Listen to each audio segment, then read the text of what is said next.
Boa noite, alunos e alunas.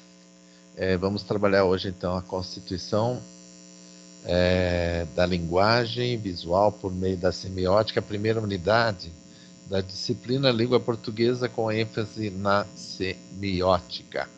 Então, nessa disciplina, nós vamos ter, nessa terceira semana, 4 unidades. A primeira unidade é a constituição da linguagem visual por meio da semiótica. Então, tá bom? Então, vamos aí iniciando a apresentação do slide na tela, né? E as explanações que vamos colocando aí, que está sendo gravada. Muito bem. Iniciando, então, vamos estar falando aí da terceira semana, como primeira unidade, constituição da linguagem visual através da semiótica, já falei, e a semiologia e o modelo linguístico. E tudo isso na perspectiva de Saussure e a Saussure a Barthes. Então, dois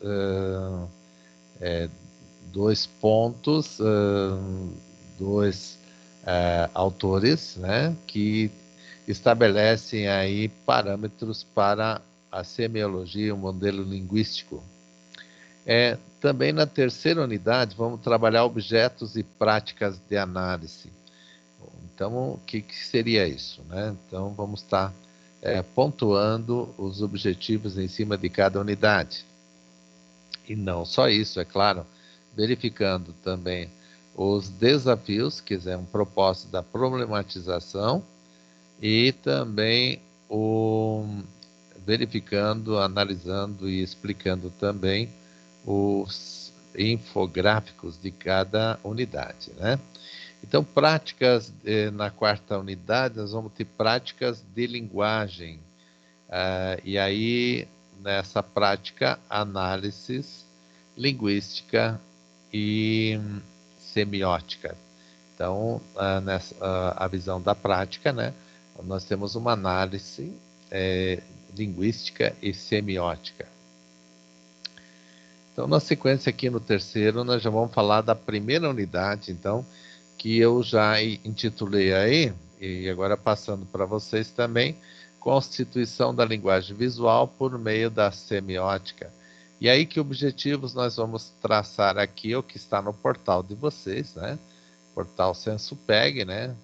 E aí, você, aluno SensoPeg, vai, nesse primeiro objetivo, analisar de que forma ocorre a constituição da linguagem visual para a lente teórica da semiótica.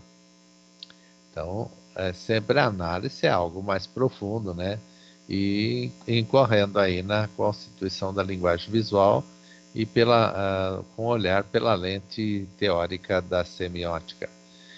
Reconhecer produção de sentido por meio de linguagem visual. Então, que seria isso também, né? Identificar diferentes linguagens visuais produzidas pela mídia como terceiro objetivo. Então, falando aqui agora, né, no aspecto de verificar aqui o primeiro desafio, vamos estar falando aqui, ó, o propósito desse desafio diz assim: imagine que uma campanha produzida por uma empresa a pedido do novo ministro do Meio Ambiente do Brasil, que estaria causando repercussão nas redes sociais. Então, você vai imaginar que trabalhará nesse projeto, com Milton nesse projeto, e escreve uma leitura crítica da campanha apresentada. Então, a campanha apresentada está ali na imagem, falando: seja bem-vindo ao nosso meio ambiente, né? E tem um mundo, né, carregado de imagens reais, né, máquinas que estarão alterando o espaço natural, as fábricas poluindo, a energia limpa também acontecendo, algumas árvores É, enfim, nós temos então pessoas morando em prédios, em casas, etc. e tal, no interior e na cidade. Então nós temos uma representação, e aqui diz, aprecie com moderação o meio ambiente, no sentido de apreciar com moderação também, no qual sentido? Um lado escuro do mundo, um lado escuro do mundo, e que é o lado da poluição, da destruição, da devastação do meio ambiente. Então, e por outro lado, nós teríamos o que seria o outro lado? É, rios e mares limpos, árvores e plantada, vegetação verde, bonita, energia limpa, de diversas formas aí, inclusive a, aquela produzida pelo vento, né? Então, nós teríamos aí uma natureza viva, uma natureza agradecida pela ação do homem não estar interferindo na parte esquerda. Na parte direita, rios e mares sujos, máquinas fazendo destruição, fábricas poluindo, enfim, tudo que você imagina enquanto destruição do meio ambiente, devastação do meio ambiente. Então, na sua resposta, descreva quais os possíveis efeitos interpretativos. Eu já ajudei vocês a fazer uma interpretação aqui, né? Que tal campanha desperta e aponte os sentidos produzidos por meio das relações construídas entre o visual e o verbal. Então, o visual é aquilo que você vê e o verbal é aquilo que você expressa. Se você vê e não expressa, você só fez o visual, né? Então, aqui eu já expressei para vocês o lado limpo do meio ambiente, o lado contaminado do meio ambiente, né? O lado da, da destruição, da devastação, da ação humana sem consciência, né? No sentido do meio ambiente. Então, por fim, considere ainda o contexto marcado por valores culturais, sociais, históricos de um determinado grupo social e também as influências conforme a relação estabelecida pelo leitor, pelo observador e pelo espectador. Então, leitor, aquele que lê, aquele que observa, visualiza e observa, e o espectador, aquele que está colocado como o que assiste, o espectador, né? o que recebe, né? Então, a sugestão aqui é de análise mesmo, de análise e interpretação e de observação intensa para poder relatar o que viu, o que vê, né? Então, são construídas entre o visual, são produzidas das relações construídas entre o visual e o verbal, né? Então, aqui na sequência nós temos o infográfico. E esse infográfico vai apontar, né?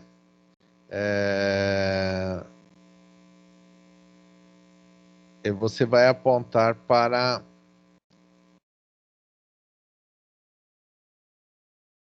a composição da linguagem visual. E antes disso, eu vou estar colocando aqui, ó, que diz assim, ó. A linguagem visual é composta por elementos básicos. Eles dividem-se em morfológicos, dinâmicos e escalares. Não é escolares, não, é escalares. Então, servindo um ponto de partida para compreendermos o funcionamento estrutural do visual. Então, só para confirmar aqui, a linguagem visual é composta de 3 elementos: morfológico, dinâmico e escalares. Servindo do ponto de partida a compreensão, o funcionamento da estrutura do visual E neste infográfico você aprenderá a identificar cada um deles e conhecer os detalhes que compõem esses elementos. Então vamos lá ao infográfico que está no portal de vocês, portal SensoPeg, e vocês podem analisar. E agora eu já dou as minhas dicas aqui enquanto essa linguagem visual. Então, a linguagem visual é composta pelos seguintes elementos. Primeiro, elementos morfológicos. Os elementos morfológicos se caracterizam por apresentar a natureza qualitativa. Então, vejam, qual que é a natureza qualitativa? Assim, eles possuem uma caracterização espacial, ou seja, dizem respeito à estrutura que se baseia no aspecto espacial plástico do visual. Espacial vem de espaço, né? Não de espaço sideral, mas de espaço, de um olhar nesse espaço. E na visão também, aspecto espacial, plástico. Plástico não é o plástico aquele para reciclar, é a visão plasticidade, a visão relacionada com o sentido e o significado do visual. Então, vamos colocar aqui também que, dentre os elementos morfológicos, podemos citar ponto, podemos citar linha, plano, textura, cor, forma e tom.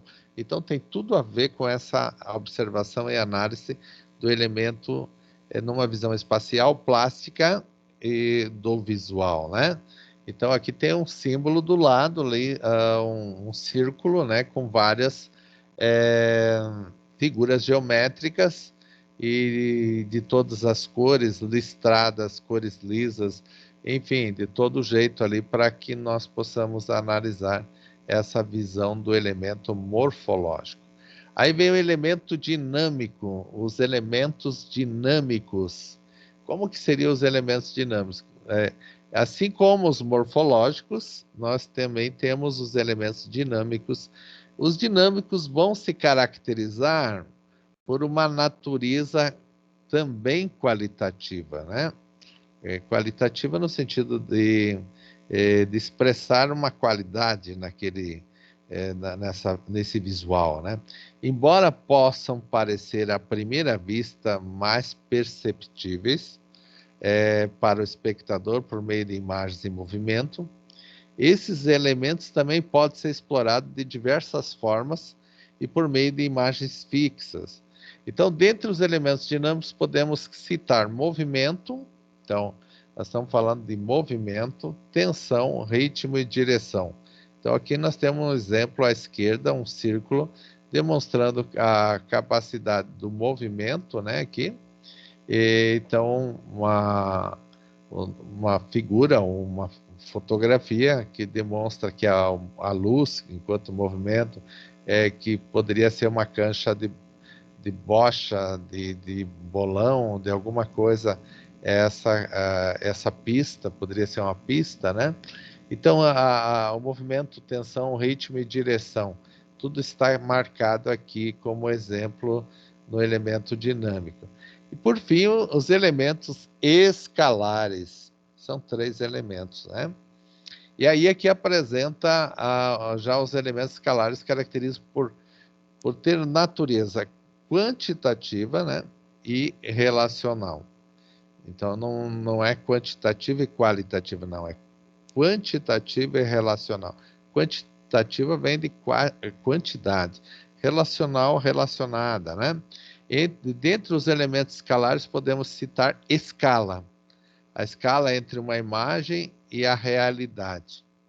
Então, quando você pega um exemplo de escala, você pega a planta de uma casa. Quando o engenheiro faz a planta, ele estabelece as medidas numa escala, né? E quando você vai reproduzir essa planta na casa real, né? Aí você vai utilizar essa escala e vai transformar nas medidas reais. A da escala, ele consegue transpor, né, entre milímetros, normalmente milímetros, centímetros, né, no máximo, e já para o real da casa. Imagine o tamanho dela, você vai estar trabalhando com metro e por aí afora. Então, as unidades vão sendo relacionais. Então, a relação entre a imagem e a realidade. Então, você tem uma planta e uma casa. Então, você tem a imagem, aquilo que estabelece o que será a casa, mas não é a casa. É a relação entre a imagem e a realidade que depois vai acontecer. E aí, a escala traz também os elementos escalares traz a proporção, que é a relação entre as partes e o todo. Então, você não pode desenhar um mapa do Brasil, né? Se você vai fazer o Brasil no tamanho original, não tem como, né? Então, o que você vai fazer? Você vai utilizar, né, a proporção, a relação entre as partes e o todo. O todo é o Brasil. As partes são os estados e com escalas menores você vai propor quantos metros, quantos quilômetros quadrados tem cada espaço. Então, quer dizer, você vai trabalhando a proporção nesse sentido. E aí vem o formato, a relação entre o plano vertical e horizontal. Então, para todo o formato é que vai ser escolhido. Quando a gente fala de uma casa, a gente fala de uma planta baixa de uma casa. Então, a gente está falando num formato horizontal. Mas existem planos verticais, né? Medindo alturas, medindo outras formas aí no vertical. E aí vem, por fim, a dimensão, que é a relação entre o tamanho a ser representado e a legibilidade a ser elaborada. Quer dizer, a dimensão é essa relação entre o tamanho a ser representado e a legibilidade a ser elaborada, a realidade, né? Então, aqui nós temos o símbolo da ciência, né? E nesse símbolo aí nós temos a, um exemplo de elementos escalares, né? Então, muito bem, tá aí os três elementos, né? O primeiro, morfológico, dinâmicos e escalares. Agora vamos ao conteúdo, né? O conteúdo dessa primeira unidade, como que vamos trabalhar esses conteúdos. Então, para o primeiro conteúdo, nós temos ali falando sobre a constituição da linguagem visual por meio da semiótica. Nessa obra aqui do livro chamado Semiótica, e nesse capítulo vamos estar tratando dessa linguagem visual. Então, vamos ao capítulo, né? A palavra que é o signo linguístico por excelência. Então, quando se falar em sempre a palavra, ela possui dois códigos diferentes, o falado e o outro escrito. Então, a palavra é o maior exemplo aí do signo linguístico, né? A linguística estuda a palavra falada e não a escrita. A linguística propriamente estuda, né, a palavra falada e não a palavra escrita, mas não pode deixar de sofrer influência desta palavra escrita. Então, enquanto Saussure formulava suas teorias na França, ele denominou de semiologia, e o filósofo Charles Sanders Peirce, na mesma época, formulava o princípio de uma ciência que veio ser denominada semiótica. E aí a semiótica na linguagem visual. Como afirma o Belloni, as mídias, tanto as novas como as velhas mídias, fazem parte do universo da socialização e, nesse sentido, participando de modo ativo e inédito na história da humanidade, da socialização das novas gerações.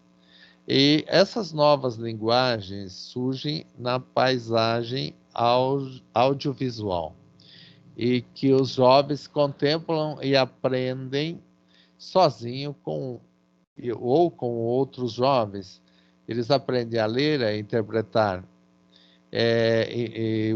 Aí estariam as imagens coloridas, fixas, em movimento, sons, ambientes, música, linguagem oral, escrita, teatro.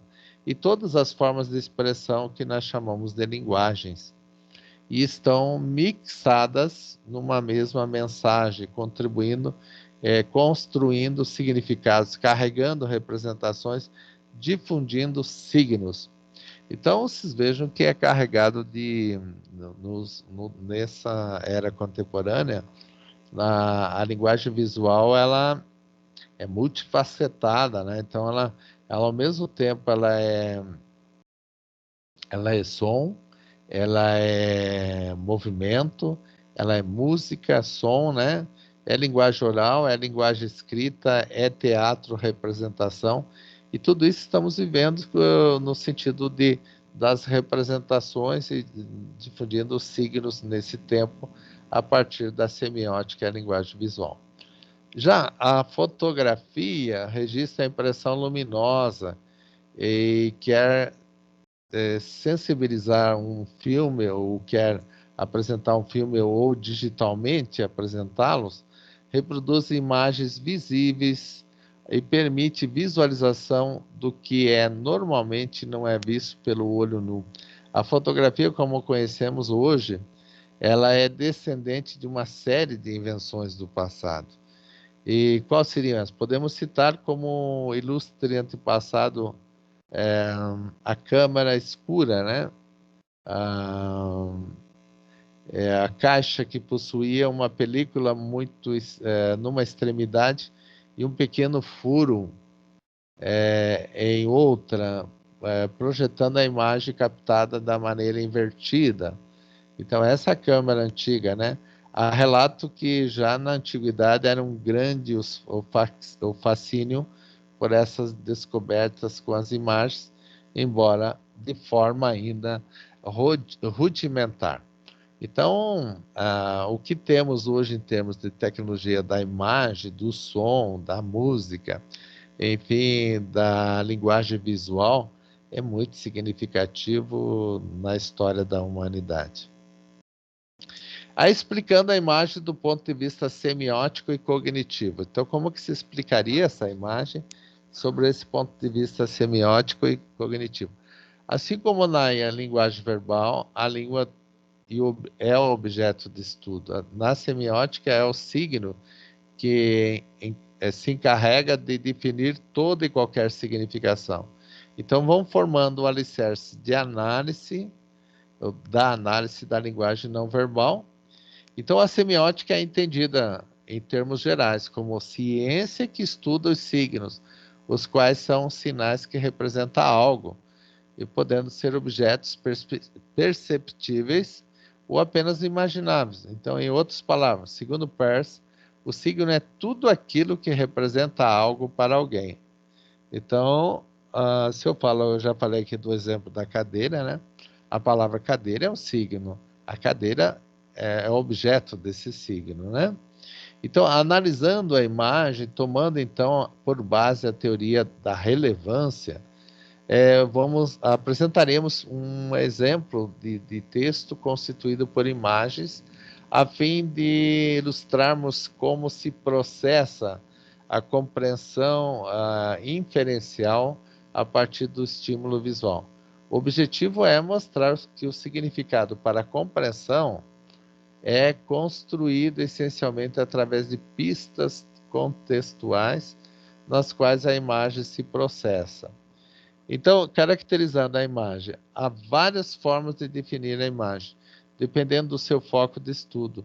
Para Contreira e Hattori, a imagem é um termo que comumente utilizamos para designar representações gráficas ou verbais de algo que existe ou poderia existir. Em outras palavras, é a representação de algo por semelhança. Então, está aí o que se imaginava. E aí, nós vamos falar da multimodalidade e a gramática do design visual.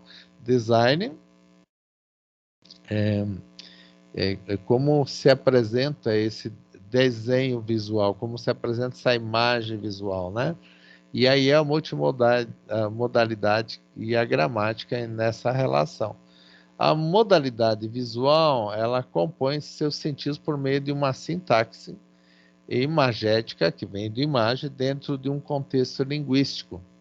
O que é expresso na linguagem verbal? Produzido por meio de texto, por meio de escolha entre diferentes classes de palavras, numa estrutura semântica e na composição visual, e que pode ser expresso por meio da escolha entre diferentes usos de imagens, cores, layouts, layout, que é o layout da página, né? A organização dessa página, ou diferentes estruturas de composição. Isso comprova que os significados atribuídos aos textos são resultantes da leitura e do conjunto dos modos semióticos e da compreensão das modalidades verbal e visual neles presentes. Aí nós temos mais um subtítulo aqui chamado A Linguagem, a linguagem mediática na relação docente e discente.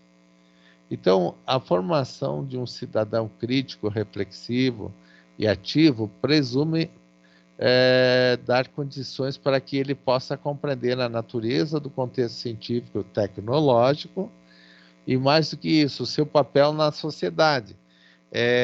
Ele também vai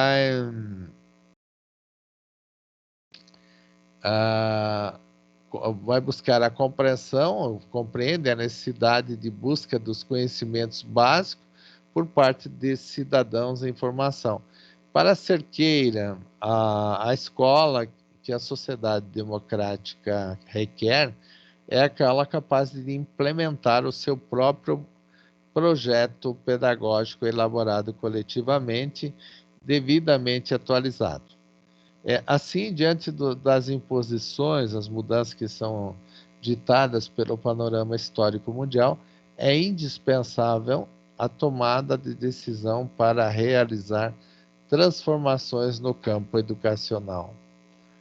Então, nós temos aí a linguagem midiática na relação docente e discente. Essa linguagem vem sempre a palavra midiática, que vem de mídias, né, das diferentes mídias na visão, no aspecto visual, né? E aqui nós passamos para a segunda unidade e remetendo então ao tópico, ao título dessa segunda unidade, chamada de Semiologia e o Modelo Linguístico segundo Saussure e a Barthes, né? Então, identificar o conceito de semiologia proposto por Ferdinand de Saussure e redimensionado por Louis Regenslev e Roland Barthes. Então, nós temos aí a reconhecer os modelos linguísticos de Ferdinand de Saussure e Louis Regenslev e também Roland Barthes. E, por último, indicar modelos linguísticos propostos por Saussure e Barthes. Então, nós temos aí os autores, né, e os pensadores da época, e nesse ponto da semiologia e o modelo linguístico na perspectiva saussureana e barthesiana, né? Então, vamos aqui falando dos objetivos, eu já coloquei, né? E vamos falar também agora do desafio que se propõe nessa unidade. Qual que é o desafio? O modelo linguístico de Barthes, né? Pode ser aplicado tanto na linguagem verbal quanto na linguagem não verbal. E Barthes propõe as duas linguagens servem para a comunicação das pessoas. A linguagem verbal é o uso da fala e da escrita. A linguagem não verbal é a utilização de imagens, música, teatro, cinema, gesto, história, em quadrinhos, charges e outras formas visuais. Então, já viu que quero falar para você, então, caracterizar o que é as duas linguagens. A verbal é quando eu uso na fala e na escrita. A não verbal é a utilização de imagens, da música, do teatro, do cinema, dos gestos, da língua dos sinais, por exemplo, história em quadrinhos, as charges, né? Entre outras. Então, a campanha publicitária do Ministério da Saúde apresenta um aglomerado de pessoas do carnaval e um homem com uma fantasia que se destaca por meio dessa multidão. Observe essa linguagem verificando quais são os elementos contidos nela, como ela se relaciona a partir do observável. Aplique os elementos de denotação e conotação no modelo semiótico de Barthes. Então você vai abrir lá a figura, né? E por que a vida continua depois do carnaval. Então, deixa a camisinha entrar na festa, lá está o símbolo do Brasil, né? E por que a vida continua depois do carnaval. Então, é claro que estaria falando sobre o que aqui? A imagem está falando por si só ali, né? Que é o carnaval, que tem uma mensagem ali colocada, mas ainda tem escrito. Então, o que é escrito e falado é linguagem verbal. O que não é falado, que é a imagem, que é a música, que é a história em quadrinhos, cinema, chat, que é mais parte visual, vai demonstrar aí que é uma mensagem, né? Mas é mensagem não verbal. Então, aí você vai colocar o que é denotação.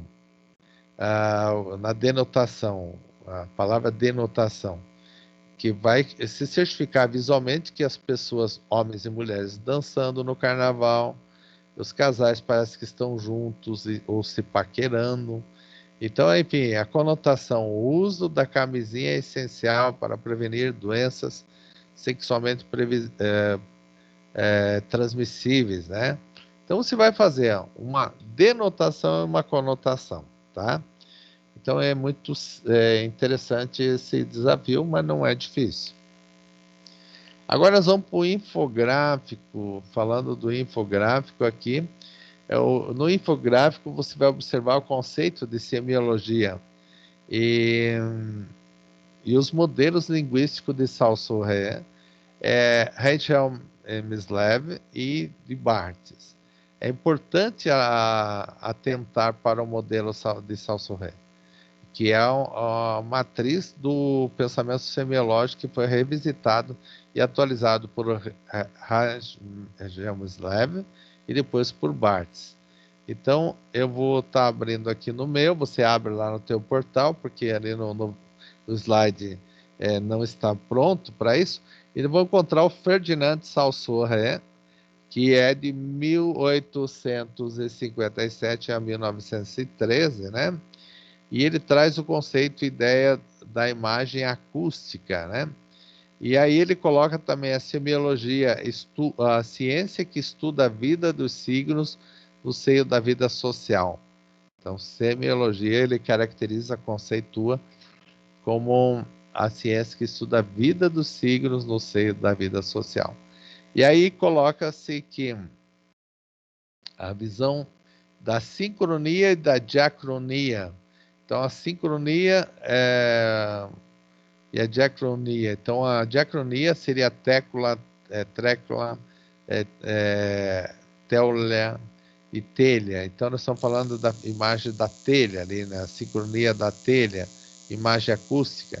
E aí as sintagmáticas, a telha da casa do vizinho, né? E aí por associativas, telhar, telhado, veneta, abelha, etc e tal. Então nós temos aí também o Roland Barthes, que é de 1915 a 1980. E aí ele vai falar que a semiologia é a ciência das formas, visto que estuda significações independentes do conteúdo.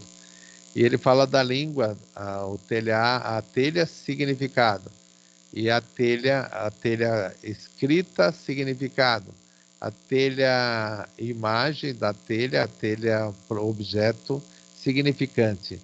Então, a telha objeto significante, a palavra significado.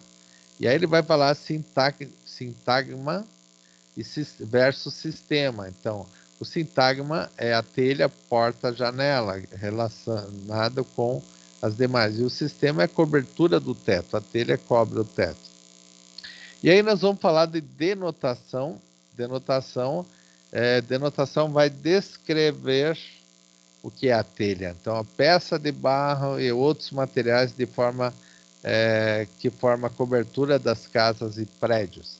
Então, a denotação vai dizer do que é feito, para que serve, onde se utiliza, né? E denotação versus conotação, que você vai fazer lá no teu desafio, né? Então, o que é a denotação? Você vai descrever lá e vai descrever também a conotação. E a conotação deu-me na telha de sair mais cedo. Então, usando a telha como com outro sentido já, né? Então, deu-me na telha de sair mais cedo. E agora, por fim, nós vamos pegar aqui o Luiz Trolle Regimenslev, né? Que é de 1899 a 1965. E aí ele vai colocar o plano de expressão e a matéria, né? Então ele vai colocar a telha, a imagem da telha, a telha objeto como substância, telha, forma, né? E forma do cobertura do teto, substância também é o tijolo, que também serve para construir a casa. Daí tem o plano de conteúdo, a matéria, o plano de expressão. Então, para ele, o que é semiologia? O Ramjes Melev, né? Ele vai falar que a semiologia é a ciência de todos os sistemas de signo, de todos os sistemas de signo. Ele vai colocar a denotação versus a comutação versus a reção versus combinação e a não conformidade. Então, cada um tem sua abordagem na relação da linguagem visual, né? Então, tá aí o nosso infográfico, né? Agora passamos para o capítulo da obra semiótica, né? E, além disso, vamos falar de uma semiologia, uma ciência que estuda os signos na sociedade. Ela surgiu dos conceitos linguísticos desenvolvidos por Saussure, apresentados em uma obra póstuma aí do curso de Linguística, em 1916. Então, Saussure recebeu o título de pai da linguística, e aí proporcionaram o desenvolvimento da linguística moderna, que foi a base do estruturalismo. E aí nós falamos, então, vamos entender o modelo linguístico de Saussure e de outros autores ali. Então, a linguagem para a região Mislev, né, é considerada um princípio de retor, um princípio de categorização do mundo, e a função linguística é trabalhar a linguagem que se define por meio de um texto. Pode ser um texto, né?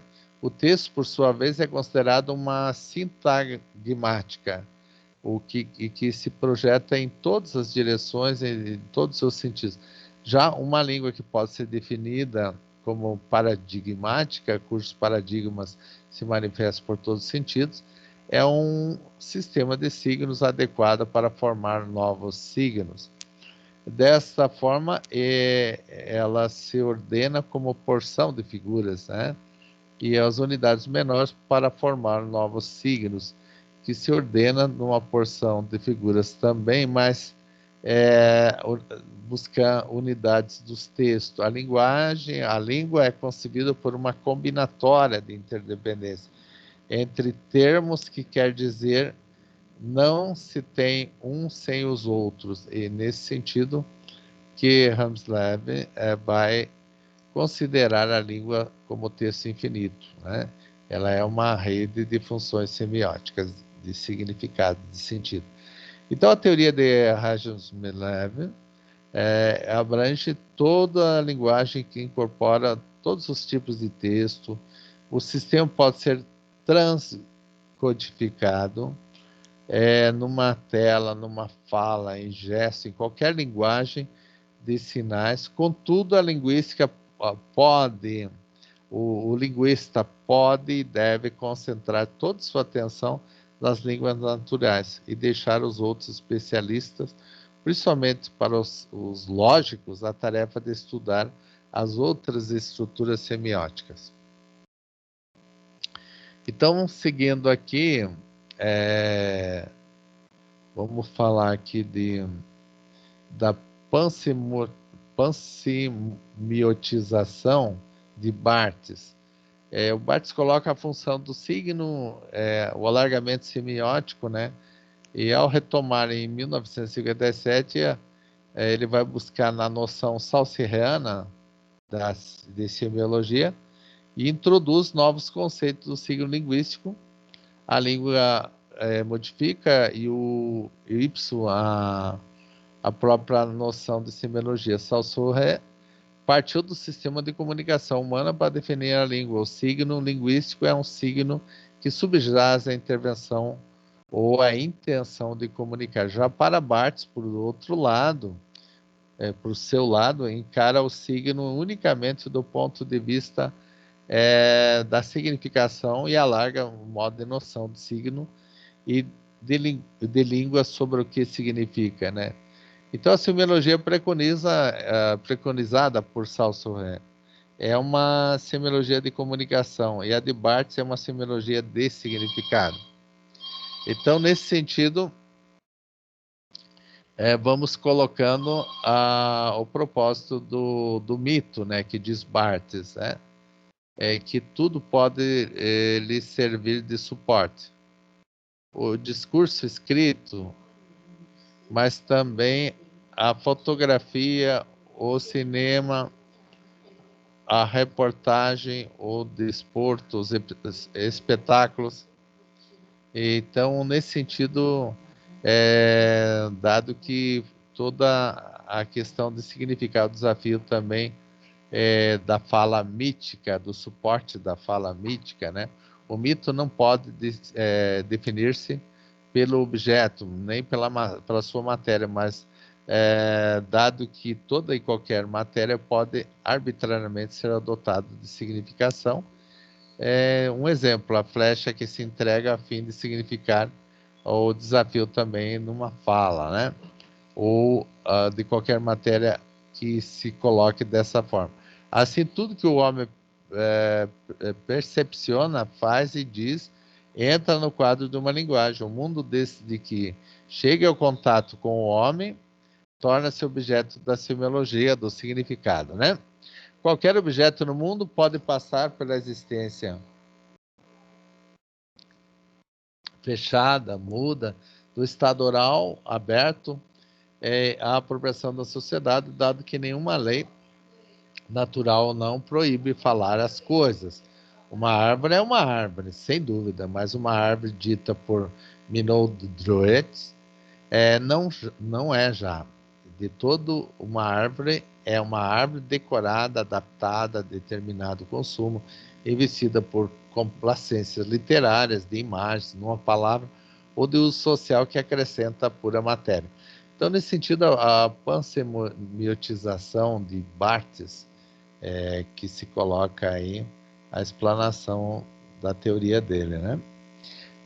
Então, os múltiplos níveis de significação, a conotação e a denotação.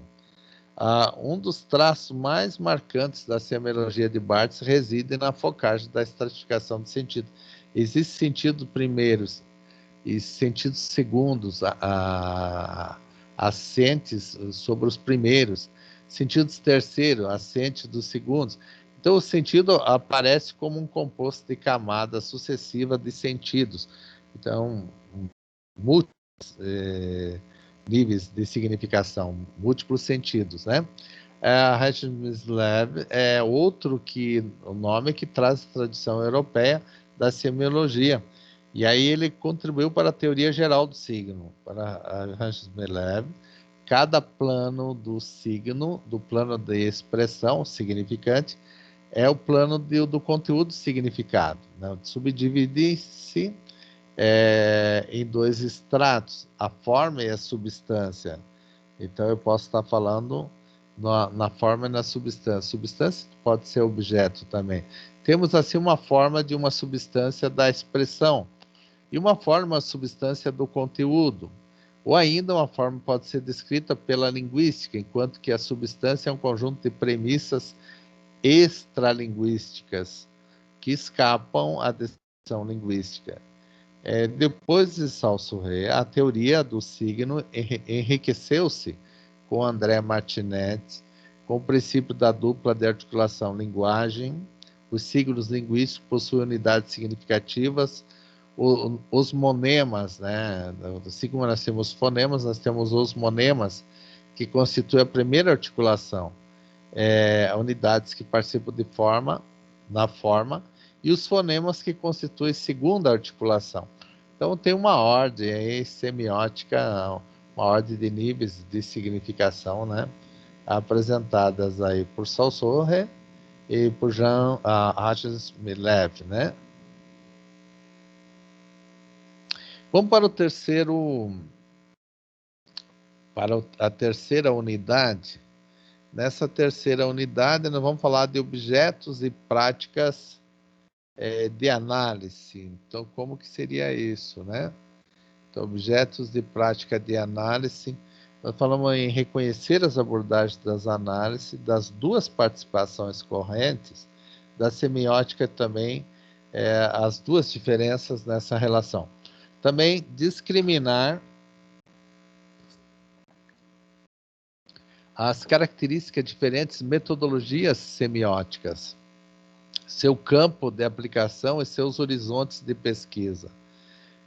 No terceiro objetivo, nós vamos colocar aqui, que está lá no seu portal, identificar práticas simbólicas e culturais que possam servir de objeto para uma análise semiótica. Então, aluno Censo Peg aí, você tem um portal bastante significativo para estudar aí e para estar também desenvolvendo as atividades aí, que isso faz parte da tua avaliação direta pelo portal, né? Então, vamos colocar aqui a questão do primeiro desafio aqui. O primeiro desafio tem uma imagem, né? Para ser feita uma leitura, e é uma imagem fotografada, né? Então, é uma fotografia. Observe essa fotografia de uma turma de jovens e alunos que visitam um museu. É possível afirmar que essa prática cotidiana se constitui como um objeto de estudo da semiótica? Se sim, que tipo de análise podemos realizar a partir dela? Então, aqui você, a partir dessa imagem, você vai falar, constituir como um objeto de estudo da semiótica. A semiótica, então, por si só, oferece diversas ferramentas teóricas para discutir essa imagem, né? O que estariam fazendo esses alunos? A semiótica, uma matriz francesa lá, em Peirce, em Saussure e outros autores, Albart, né? Então, nós temos um nível aqui denotativo que pode ser avaliado, que pode ser analisado, e também nós temos que a semiótica, num sistema de significação, né? As ferramentas que se apresentam para essa análise, né? Também, que são simbólicas, né? Então, entre o significante e o significado, a própria fotografia com o seu significado, né? Então, fazer uma análise interessante aí na perspectiva desses autores, especialmente da vertente francesa, né? E o infográfico desta unidade, ele vai ver um modo de aplicar a teoria semiótica usando como exemplo uma imagem do cantor pop Michael Jackson. Então aqui faz o seguinte: percurso para uma análise semiótica, o fundamento do signo, a imagem do preto e branco representado por uma pessoa dançando, em contraste, dificulta identificar que pessoa é essa. Porém, como quem conheceu a carreira artística de Michael Jackson, a dança dele era inconfundível. Quando está em movimento, é outro aspecto, né? Então, o fundamento do signo, né? No 2, o potencial signífico, o sígnico. Então, o icônico ser humano dançando de uma maneira específica. Então, o icônico Michael Jackson dançando do seu jeito, do seu trejeito. E aí nós temos o indicial pelo estilo da dança, pela vestimenta que ele usava. Podemos identificar que a imagem se refere ao popstar Michael Jackson, porque ele era único nessa parte. O simbólico, há uma convenção que estabelece esse estilo de vestimenta, essa dança, que se refere a Michael Jackson. E aí o terceiro ponto, efeitos de sentidos. Essa imagem produz uma interpretação simbólica forte, pois não há uma identificação imediata do cantor, então vale por seu potencial de convenção. É um símbolo do pop como um todo, pois remete ao seu maior ídolo. E na letra C serve como homenagem póstuma dado ao fato que Michael Jackson faleceu precocemente, né? Então, nesse sentido aí, vamos então para o conteúdo desta unidade. Então, nesse capítulo aí, nós vamos, o capítulo da semiótica, nós vamos ler sobre diferentes formas de aplicação semiótica a partir de suas práticas de análise e seus objetos. O primeiro, você vai conhecer os fundamentos dos percursos, né? De análise semiótica e a partir de suas duas principais correntes, a semiótica da matriz francesa baseada em Ferdinand Saussure e a matriz estadunidense baseada em Charles Peirce, né? Então nós temos duas correntes aqui especial. E aí nós vamos abrir o livro aqui para identificar, então, objeto e prática de análise. Então, a semiótica, fundamentos gerais da análise semiótica. A semiótica se preocupa com dois tipos de fenômenos de significação. Isso quer dizer que seus conceitos podem ser empregados em um universo muito mais amplo de objetos e suas análises podem ser aplicadas em qualquer tipo de prática ou objeto. Então, o que produz sentido em uma determinada cultura. E para isso, a semiótica não é uma chave que abre para nós milagrosamente as portas de processos, de signos, cuja teoria e prática desconhecemos. Ela vai funcionar como um mapa lógico, que traça as linhas dos diferentes aspectos e através dos quais a análise pode ser conduzida, mas não traz consigo específico da história a teoria e a prática de um determinado processo de signos. Quem afirma isso é Santaella, em 2005. Então, nós vamos estar fazendo as análises semióticas servem para identificar padrões. E como seria isso? Discriminar as recorrências e descrever o funcionamento de qualquer simbólico, o ato simbólico ou comunicativo. Então, antes de estudar práticas de análise mais específica da semiótica, cabe destacar as duas grandes correntes de estudo da semiótica, que é os fundamentos mais gerais e suas aplicações de análise. A semiótica estruturalista, né, da matriz francesa com base em Saussure, e a semiótica pragmaticista, né, o do pragmatismo da matriz estadunidense, que é baseada em Peirce, né? Então, a origem das ideias de Ferdinand Saussure, em 1970, tem originalmente uma orientação textualista voltada para a linguagem verbal, numa semiótica estruturalista e numa direção de processos mais amplos na produção de sentido. Apesar disso, a semiótica da matriz francesa mantém sua orientação em buscar estruturas profundas que animam os processos de significação. Então, aí nós temos a ideia para proceder a um tipo de análise, é preciso ficar sempre atento e obedecer 3 critérios, ou 3 características ou passos analíticos de qualquer fenômeno sígnico ou de visão semiótica na visão francesa, semiótica francesa. A primeira é relações paradigmáticas, né? Diz respeito à estrutura e ao sistema semiótico. As relações verticalizadas, enfim, seja pela linguagem que tal objeto foi elaborado ou diferentes opções utilizadas nessa elaboração. Já vem no outro aspecto as relações sintagmáticas, que diz respeito aos modos de encadeamento de elementos paradigmáticos.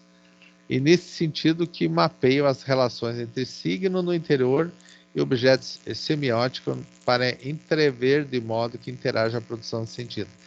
Aí, no outro aspecto, no outro sentido, no outro fenômeno, né, outra característica, melhor dizendo, nós vamos colocar as relações culturais ou ideológicas, o respeito do como modo os significantes se ligam e aos significados, como as relações poéticas conotativas ao estilo do sentido mais geral do objeto semiótico. Então, nesse sentido, cabe a Santaella afirma que é preciso levar em conta 3 dimensões: analisar o signo em si mesmo, né, as possibilidades internas e no seu poder de significar, analisar sua referência ao objeto, aspecto que do mesmo se representa e de que forma, e analisar os efeitos de sentido que o signo produz nas mentes interpretantes, de forma que a semiose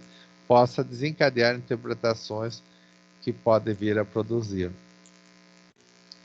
Então, aqui para Santaella, ainda em 2005, ela vai dizer assim que o percurso analítico é dividido em 3 passos: abrir-se para o fenômeno no fundamento do signo. Isso aí Peirce afirma que todo fenômeno parece de uma mente interpretante, e é um signo, né? E ele diz que o primeiro passo é a análise semiótica, e para abrir a percepção e deixar que o signo apareça as suas características próprias. Já Santaella afirma que o primeiro passo diz respeito aos aspectos qualitativos em relação ao signo, né? No segundo, ela fala explorar o poder sugestivo, indicativo e representativo dos signos. Nesse ponto é preciso analisar aspectos icônicos, como a isonomia do signo, né? Indiciais, como causa e efeitos simbólicos, o que é representativo e que o signo mantém com o seu objeto, né? E aí questionaram o que representa, que aspectos estão enfatizados e assim por diante. E no terceiro, acompanhar os níveis interpretativos dos signos. Para Santaella, é apenas uma relação interpretante, que o signo completa sua ação. Então é importante notar a interpretação do signo é sempre relacionada com seu fundamento. É o primeiro passo. E no segundo passo é a referencialidade do dado objeto e o processo de produção de efeitos aí. Então, para tanto, cabe ao analista descrever o que relaciona essas 3 dimensões. Mas também tem as metodologias de campos de análise. Então, a semiótica discursiva é uma metodologia, né? Que são a análise semiótica e a semiótica discursiva e outros aspectos também. E a análise ideológica e mítica, que segundo Barthes, né? Que é no sentido de propor a análise da relação de significantes e que essas se mantinham escondidas, que muitas vezes diversas práticas cotidianas e objetos aparentemente inocentes, como o discurso publicitário e programas de auditório de televisão, e que precisavam ser interpretados. Para Barthes, inaugura um campo de investigação para análise ideológica e cultural, a partir da utilização semiótica da matriz saussuriana, né? Então, nesse sentido também a semiótica, a cultura é etnografia. Então, o etnográfica, né? O etnografia mesmo, né? Os fenômenos de significação mediados por um aspecto cultural, a semiótica vai tratar aí, como afirma Humberto Eco, a semiótica estuda todos os processos culturais, né? Então, nessa perspectiva, a cultura é termo central do funcionamento semiótico. Já a mídia e semiótica sendo o processo de comunicação, que é fundamental para a semiótica, o campo da análise, que é bastante frutífero nesse caso, o estudo das mídias, né? A comunicação mediática, né? Que define grande parte das interações que ocorrem na nossa sociedade. E esse campo de estudos semióticos das mídias é um dos mais difundidos no Brasil, pois os programas acadêmicos de semiótica nas universidades são geralmente vinculados a cursos de comunicação social. Então, a semiótica e mídia, que define por Winfried Notti, que trata de levar em consideração a mensagem vinculada, os aparatos tecnológicos envolvidos, como a televisão, o rádio, hoje a internet e tantos outros aspectos midiáticos de comunicação. Aí vem a matriz da linguagem do pensamento, que é a semiótica dos estudos dos processos de significação, em geral atravessados uma dimensão de linguagem, né? Essa tela vai estar falando que é uma grande tipologia dos quais signos podem aparecer de forma comunicativa, e ela apresenta no seu livro Matrizes da Linguagem do Pensamento. E objetos da semiótica, então, nesse capítulo? A literatura é um, os estudos de texto criativo, campos mais facilmente encontrados na semiótica. Já o cinema audiovisual, o cinema é das linguagens que mais recebeu atenção nos estudos semióticos. Então, o estabelecimento do seu código, linguagem autônoma, vem sendo fomentado nesse sentido desde os anos 70, né? E aí a linguagem híbrida, chamada audiovisual, isso quer dizer que o cinema produz imagens a partir do mundo tal qual vemos, e a partir da dificuldade em abordar o filme semioticamente, divisar fronteiras, aí as imagens que estão na tela, por exemplo, e suas formas de representação. Então, o código cinematográfico descreve estratégias dos quais o cinema estabelece um modelo comunicativo, né? Então, a música também, os trabalhos de semiótica da música, possui substancial tradição no Brasil também, né? E aí você tem o semioticista Luiz Tatiti, o seu livro fundador, o Semiótica da Canção, Melodia e Letra, do Tatiti. Então, depois nós temos a semiótica de quadrinhos, né? Da literatura em quadrinhos, as histórias em quadrinhos, melhor dizendo, vem ganhando maior destaque nos estudos semióticos também, especialmente a partir dos estudos de Humberto Eco, né? E a particularidade mais dos quadrinhos em termos semióticos é justamente seu caráter híbrido em misturar imagem, texto, verbal para produzir sentido. Para Note, essa análise semiótica dos quadrinhos transcende a dimensão visual e necessita de códigos específicos em sua análise. Então, interessante aí, falando de todos os objetos os quais a semiótica vai se utilizar, objeto geral do universo de fenômenos de significados e de estudos para cada componente, né?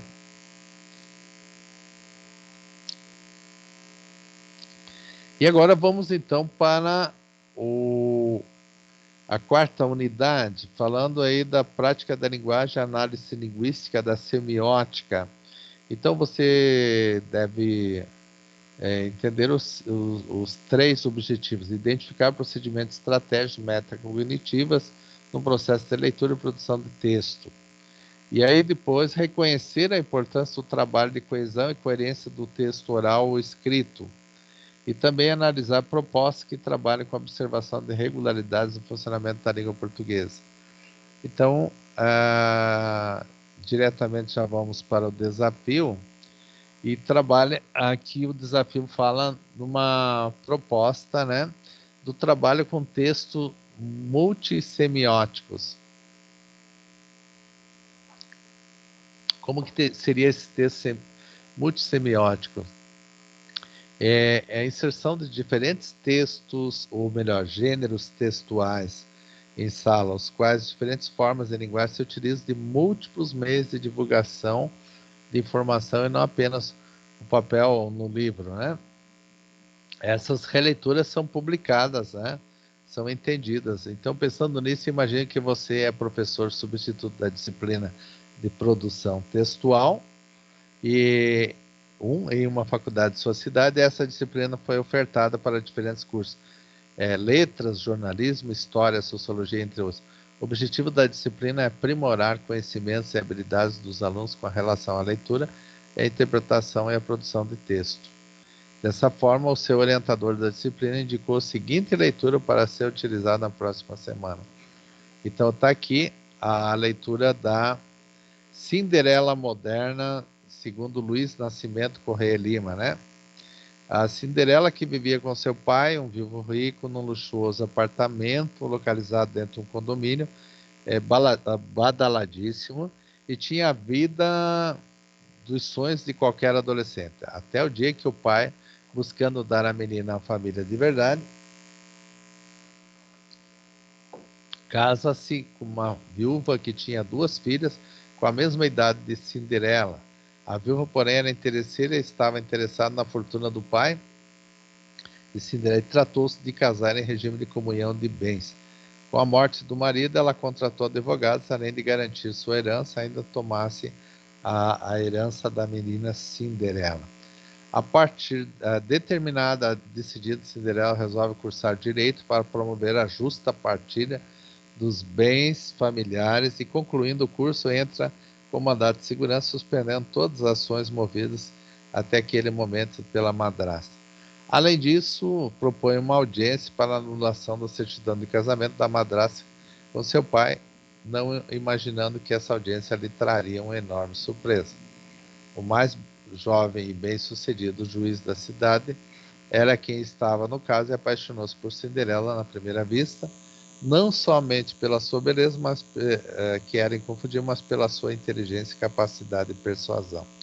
Cinderela ganhou a causa, casou com o juiz e ainda deu uma lição à madrasta, que ficou na miséria com as 2 filhas.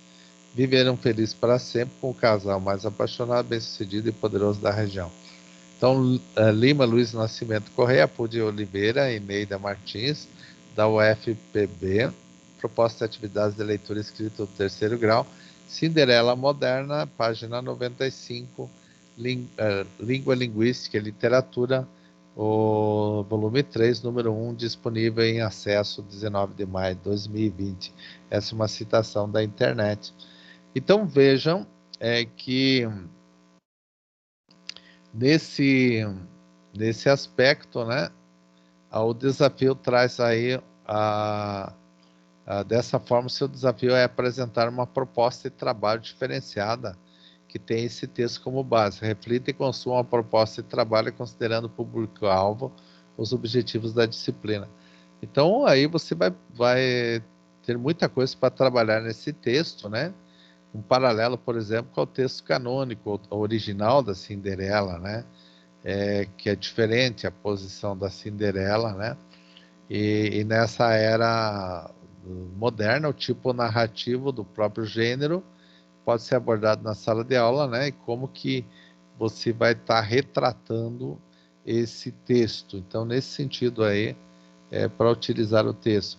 Já no infográfico dessa semana, vamos estar mostrando aí também os índices brasileiros em relação à habilidade de leitura, interpretação, produção de texto, as categorias funcionais do texto, as informações que o professor pode propor em sua sala de aula, a apropriação dessas informações.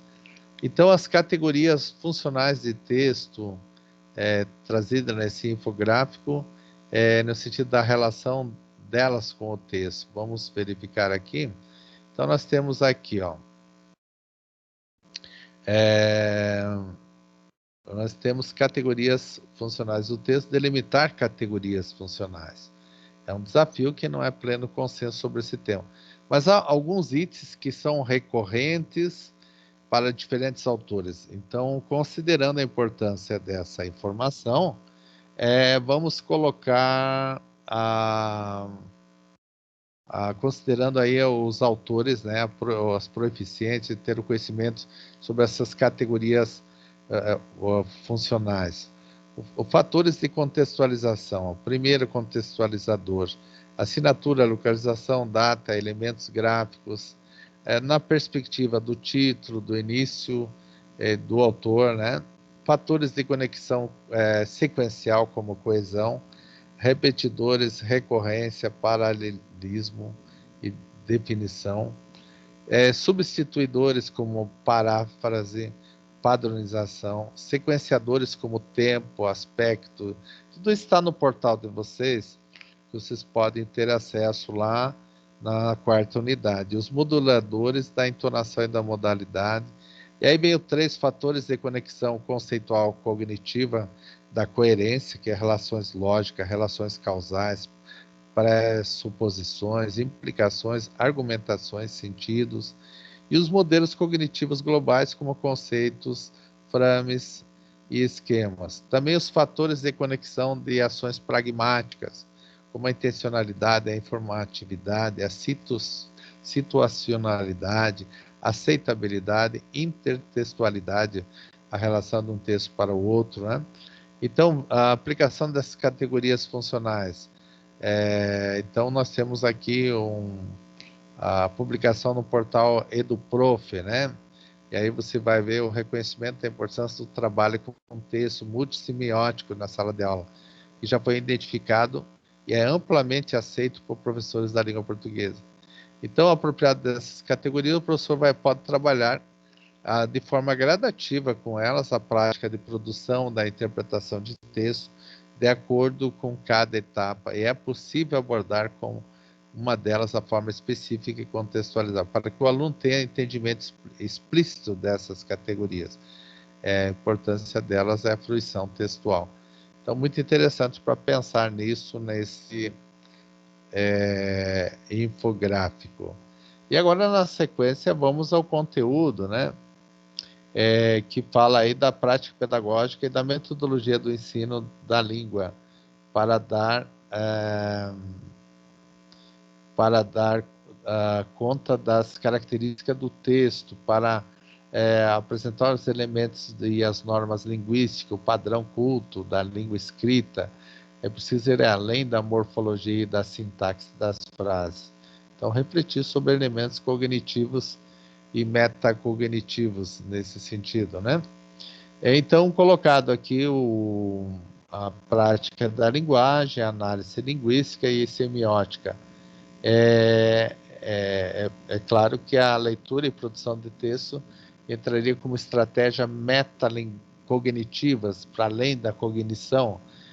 Nós temos aí o resultado do exame de PISA, né, que é o resultado que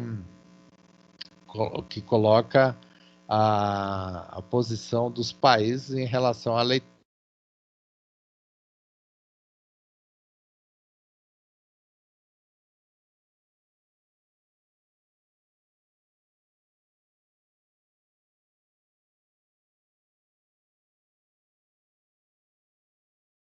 A posição é um pouco chata nesse sentido, inclusive na matemática, na lógica matemática.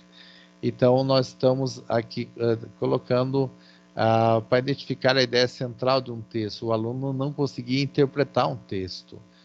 Os participantes brasileiros não conseguiram atingir níveis elevados da compreensão da leitura. Isso, as ideias intuitivas, as mais abstratas, as inferências, o processo de interpretação não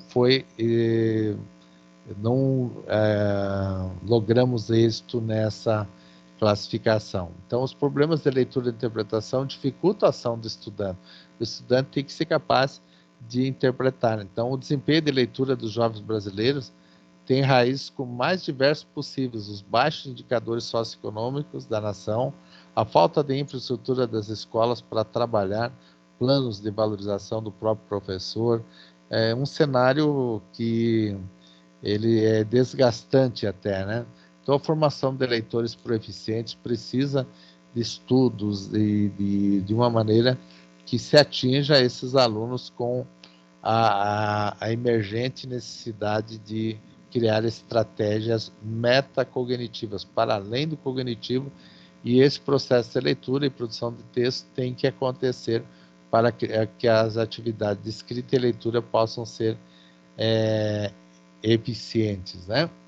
Então, a coesão e coerência textual também no trabalho do texto, o conhecimento da gramática, do vocabulário, se suprimiu a gramática do currículo, e por isso que o aluno não sabe onde que está a estrutura linguística da frase, da palavra, do texto. Então, isso vai impactar num processo de produção do entendimento do texto.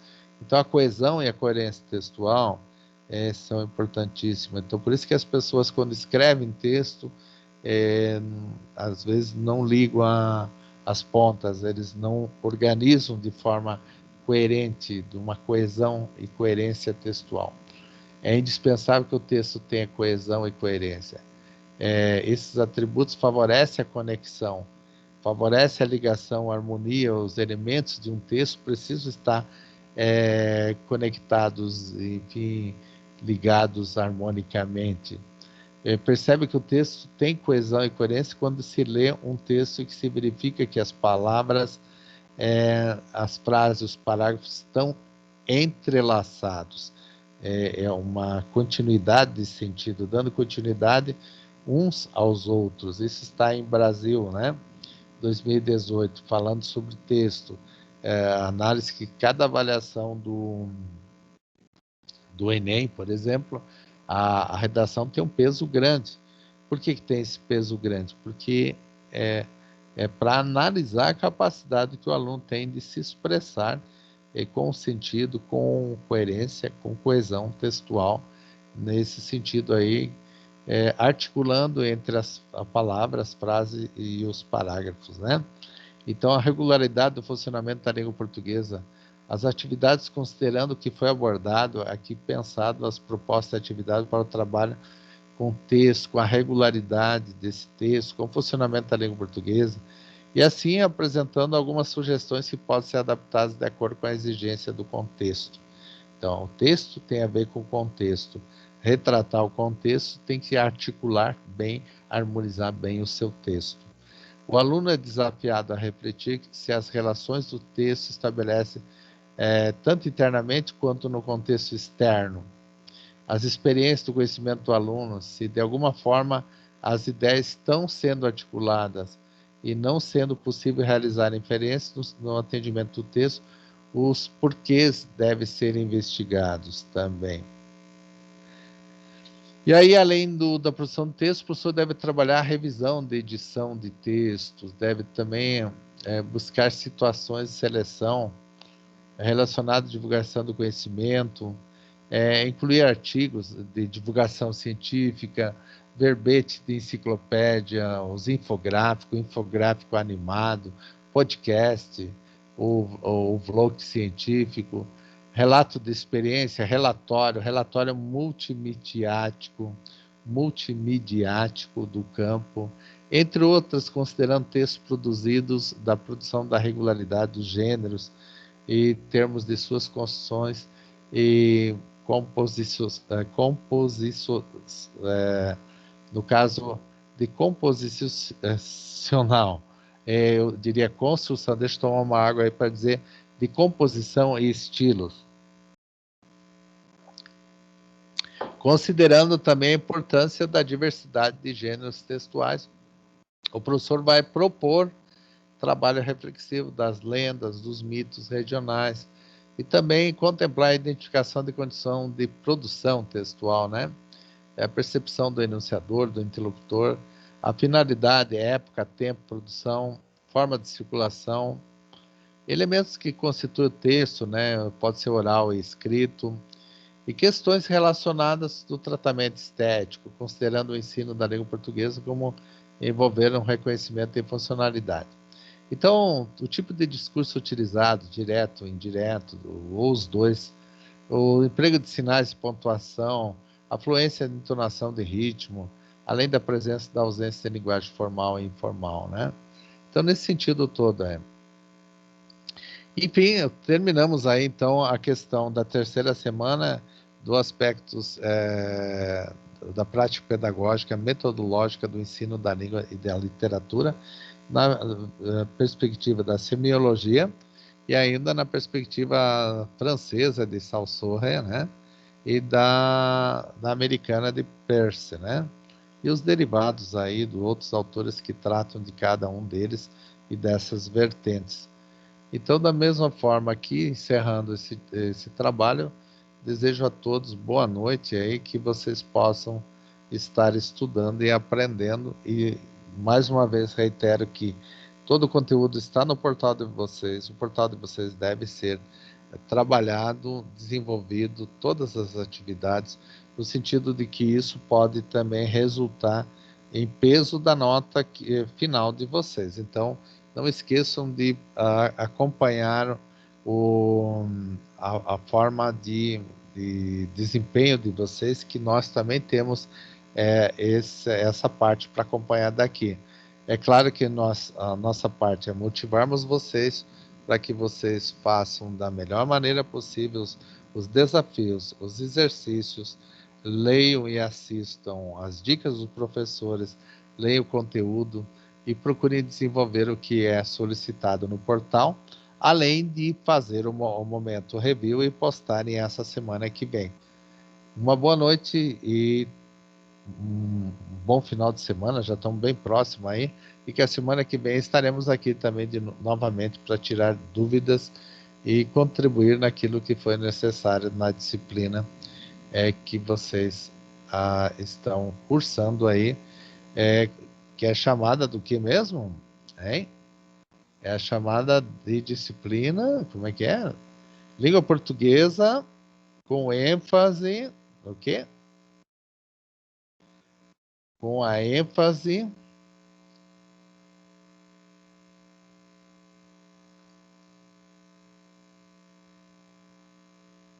língua portuguesa com ênfase na semiótica. Então, tá aí. Desejando então a todos boa noite e até a próxima aula.